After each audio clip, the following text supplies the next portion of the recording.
Hi everyone, and welcome to episode, I believe it's number 5 of JMC Jams. We thought we would only do one a month or so, but we're gathering a lot of speed on here.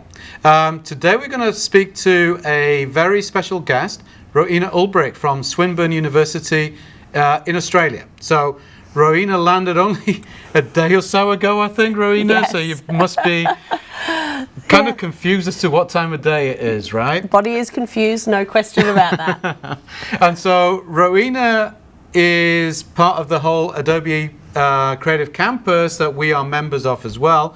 And so maybe, Rowena, introduce yourself a little bit and tell us what it is that you do and how you came to know San Jose State and particularly our school. Certainly.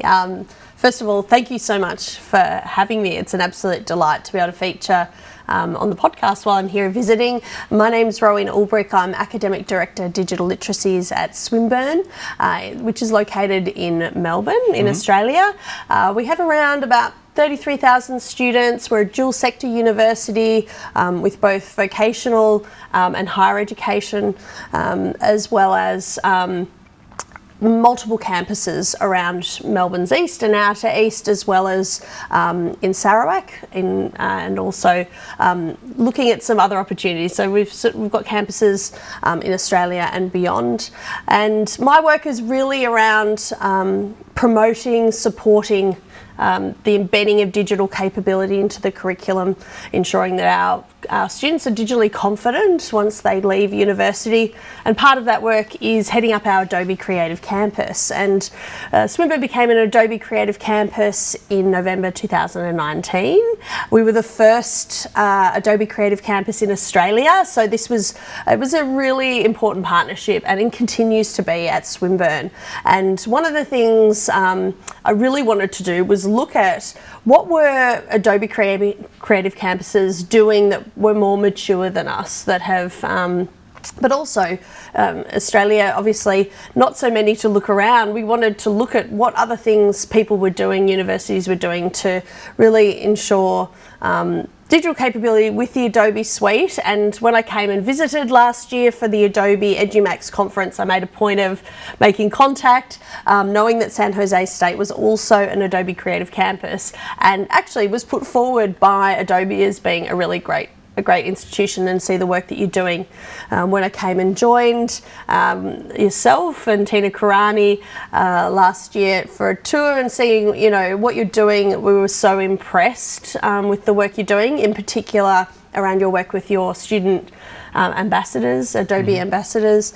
We're really impressed with that. Also, that you'd been doing creative jams and looking at really different ways of being able to engage both staff and students in the Adobe suite. And it was, I think, a wonderful starting point for what is now forming to be a collaborative partnership, and enjoying coming back to do some work on some of the projects that we've defined for 25.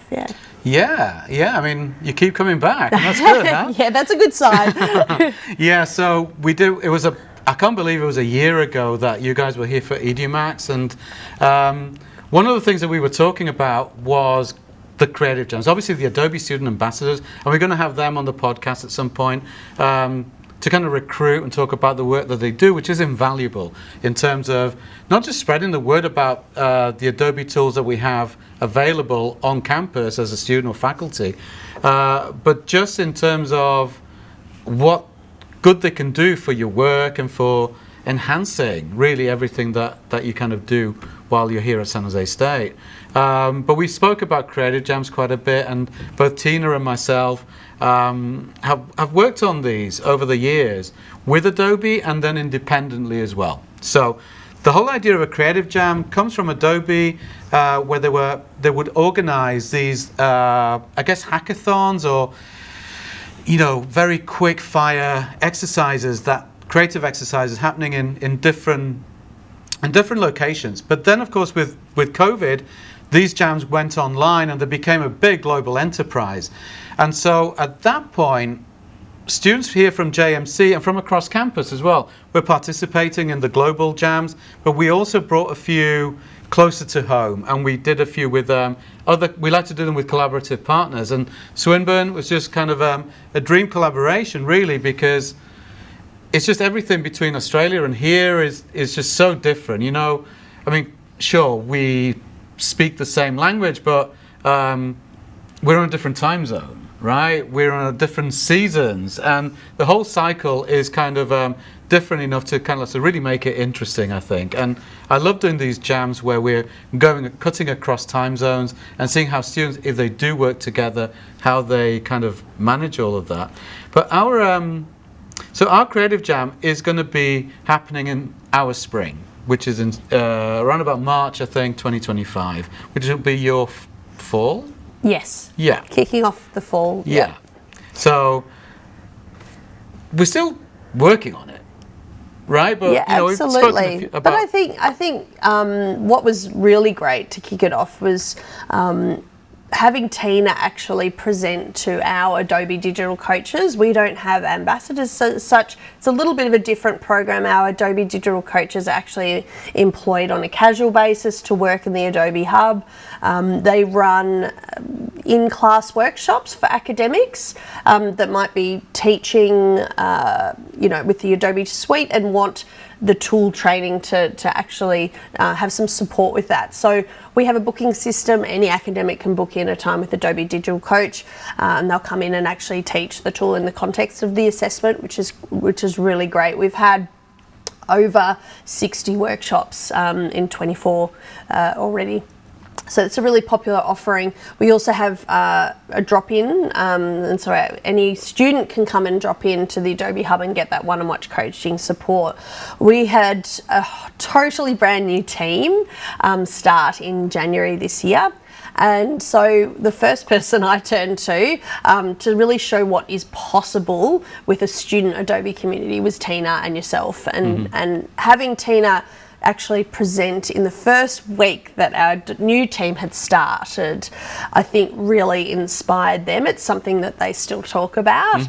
And so I think even just having those opportunities of collaboration that are sort of more incidental, but it's that first step of bringing our Adobe student ambassadors and coaches together and start to think about, what could this creative jam look like next year? And I think getting their input into the shape of it will be really important. I think that's what's so valuable to me about having our Adobe Digital Coaches is that, my expertise certainly in supporting academics, and as an educator, I'll always have students front of mind, but having that student voice, what's important to them? What sort of things would they like to solve as part of this creative jam? What should be the focus? I think getting their input will be really valuable too. Yeah, and we're hoping really that today will be that breakthrough day in which we actually fix on a theme and build the assessment brief, the assignment brief out of that. Absolutely. But we've got I think our plan is going to be, as it stands at the moment, is to have a week kind of event in which things are happening. You're working on solving a creative problem. We'll have speakers as well, zooming in, obviously, across both campuses. Possibly collaborative teams between Australia and the US, or maybe it's going to be competitive. We're not quite sure about that one yet. But one thing that we are set on is that we're going to be working on a product that's going to be using generative AI. And bringing a number of different Adobe tools into the mix. Absolutely. And I think sometimes, allowing students to choose how they're going to use the tools really shows us what's possible, and often they'll come up with things that we never even imagined. So I think that's really exciting. I think the idea of being able to have that authentic focus of solving real world problems is valuable. I'm sure it's the same for students at San Jose State too, is that our students are really conscious of the competitive job market they're moving into. And so how to create these authentic opportunities to demonstrate real world problem solving, collaboration, their technical capability in an authentic context.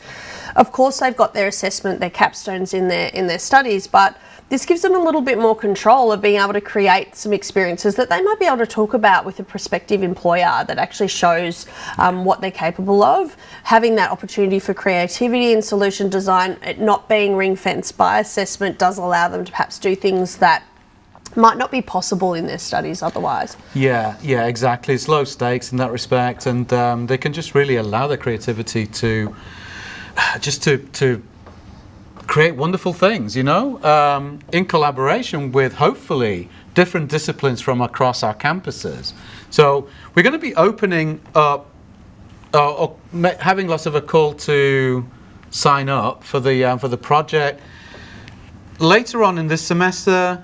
Beginning of next semester, perhaps, we're going to start lots of, you'll be starting to see information emerging about this, giving you enough time to kind of sign up and spread the word and bring teams together and kind of lots of, get excited about this. It's going to take part in, it's going to happen in March. That's what we definitely know. Yeah. And we're going to get there. And today's one of those critical days in which we're going to be figuring out exactly what we're going to do, and then we're going to develop it a bit more as the next couple of months go by, and we're hoping for attendance really from not just the disciplines here in JMC, but also people from engineering and the sciences and English and design, and it doesn't really matter where you're coming from, as long as you want to solve a problem and make something collaboratively. I think the most powerful teams will be those that will be interdisciplinary in nature because of the cross-section of skills and interests. So it will be exciting to see how we might be able to get that going and promote that across both campuses. Yeah, and there'll be prizes. Oh yeah, there's got to be. Yeah, absolutely. So more information on that is going to be coming closer to the date, certainly closer to winter break, and then you'll be able to, like I said, rally some troops around, right? So, but in terms of AI, I mean, are you guys pushing it a lot within your curriculum? Look, I wouldn't say pushing it. I think we're cautiously embracing is probably what we would say. Yeah.